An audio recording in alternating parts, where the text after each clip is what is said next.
welcome to Confused Reviews, where Cartoon Drawing reviews movies. And if I asked you to imagine a large killer who would probably kill you in the woods or a similar setting with a large knife, what would you imagine? 9 times out of 10, you'd think of something similar to Jason Voorhees. The bulky, hockey mask-wearing killer has slashed his way into the mainstream and is now the staple of all killer stereotypes. And that is because of this movie, Friday the 13th, Part 3. Now, Part 2 established Jason and prepared us for infinite sequels, but he didn't have his signature attire yet. Instead, he wore a bag on his head and overalls. Not exactly what you'd think of for Jason Voorhees. But thankfully, they ditched that look for the bulky hockey mask appearance which he would stick with from now on.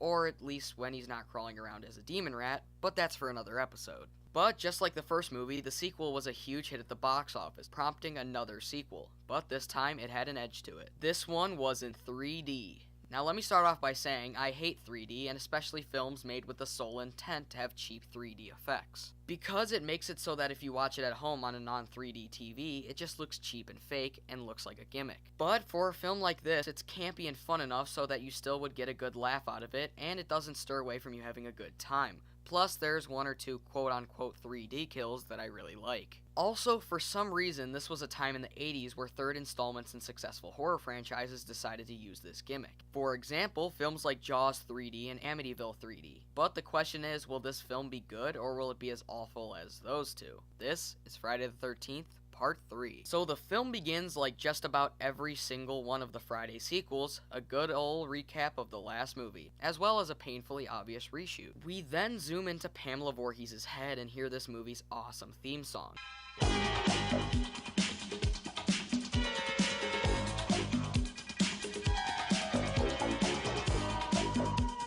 Some people hate this theme because it's not spooky enough, but I gotta admit, this theme is really awesome. And as Ash Williams would say, groovy.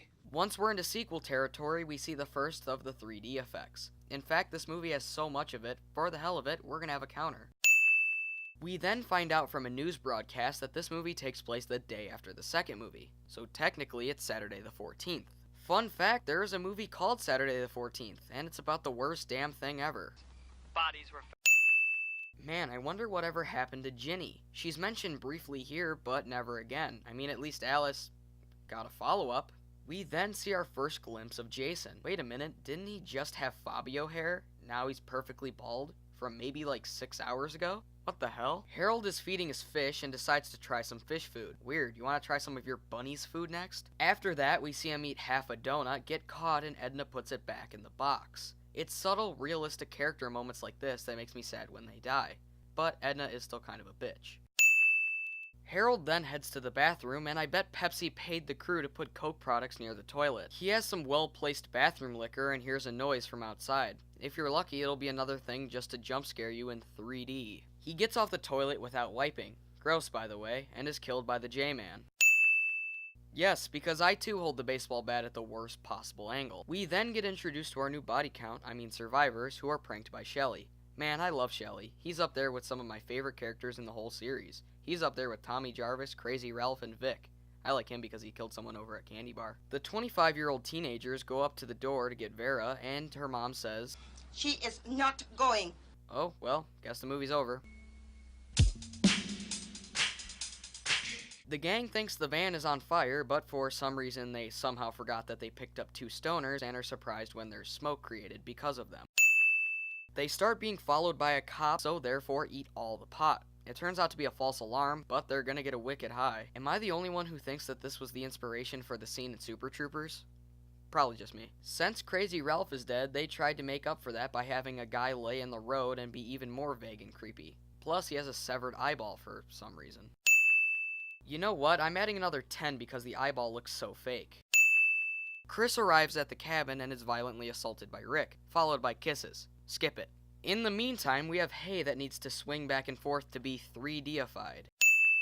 Chris and Rick hear someone getting murdered. Wait a second, I could have sworn I didn't skip ahead a few scenes. Oh, never mind, it was just Shelly with a very convincing axe wound prop. It looks better than any of the effects in American Werewolf in Paris, that's for sure. Shelly and Vera head to the liquor store to pad the runtime and are introduced to the biker gang. Don't even bother hating them. They'll die soon anyway. They leave while seeing a crew member in the window reflection, and Shelly turns around just to run over the bike's tire, obviously prompting $40, maybe $50 worth of damage. We cut back to the group and, uh-oh.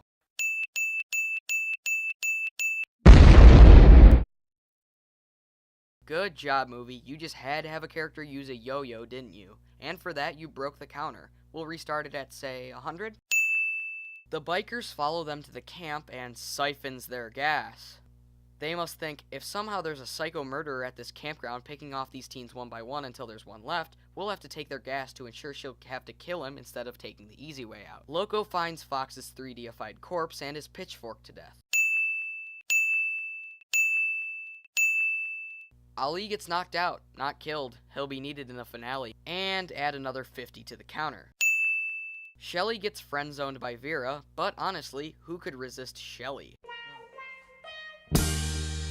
Chris finally opens up to Rick on what happened to her. So apparently she went into the woods, fell asleep, was attacked by Jason, and got away.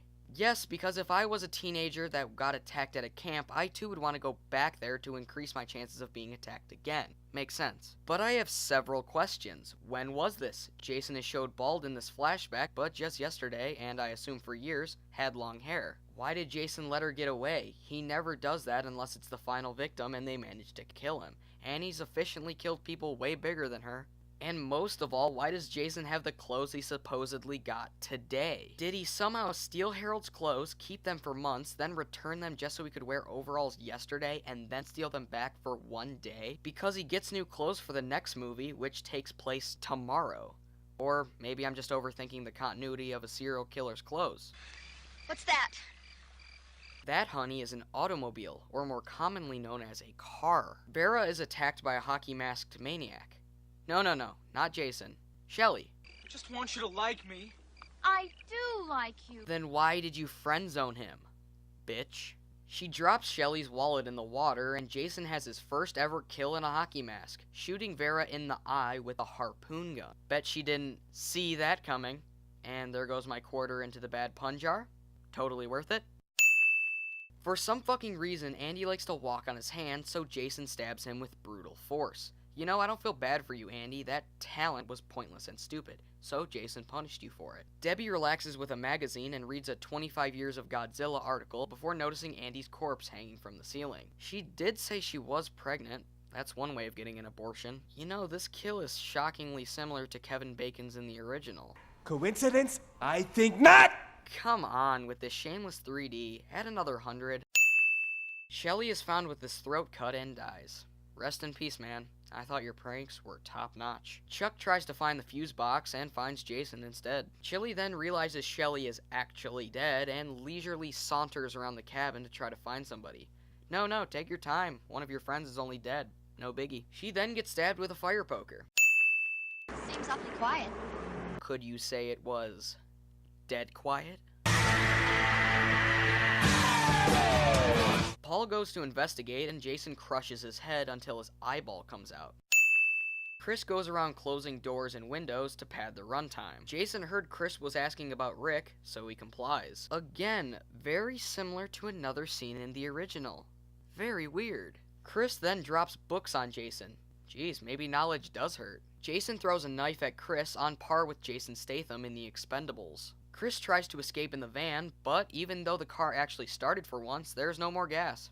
Thanks, bikers. Here's something interesting. People always say Jason never runs, but in the older movies, Jason hauls ass to get to his victims. Jason follows her into the barn, and Chris decides to pick the worst hiding spot ever. A lone log high up that she can't even hold on to. Chris, for some reason, thinks one stack of hay will stop this madman that's been trying to kill her for months.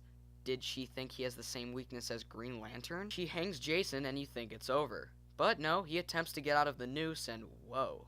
Motherfucker, you are hard to look at. Ali comes back and oh, never mind, he's already dead. That's what you get for trying to be a hero in one of these movies. Jason gets stabbed in the head with an axe, which will be a staple of his mask from here on out, and drops dead. But not without adding to the counter. Chris then does another similar thing to the original, and instead of leaving, gets into a canoe. She then sees Jason unmasked and still alive. She also gets jump scared by a zombified Miss Voorhees. But this raises the question, how does she know Jason's mom is dead? She arrived after all this, and to my knowledge, no one told her. All she knows is a bald maniac attacked her. Another fun fact, there's an alternate ending where Jason is still alive and decapitates Chris. I like this ending, and I wish they would have used it instead of trying to recreate the original's ending. Instead, Jason just lies there as the credits roll. It's weird to think that this was supposed to be a trilogy. Instead, there's 9 movies after this, and 2 of those tried to be called the final one. And that was Friday the 13th, Part 3, and I still love it as much as I did when I first saw it. It's got some of the best kills, when they're not trying to copy the original, some relatable and fun characters like Shelly and the Stoners, and the 3D is kind of cool, and especially the kills that use it are sweet. Even though it's honestly a cheap gimmick in most movies, to me it's fun and campy enough that it's still enjoyable here. It makes for a fun watch trying to tally all the times they use it. Plus, Jason is at a stage where he looks cool and is big and badass, but still vulnerable enough that he can be killed without being drowned. I'm going to give Friday the 13th Part 3 an A-. To me, it's one of the best Friday flicks of all time. It's a fun watch, new or old. I recommend. I'm Confused Reviews. Thanks for watching.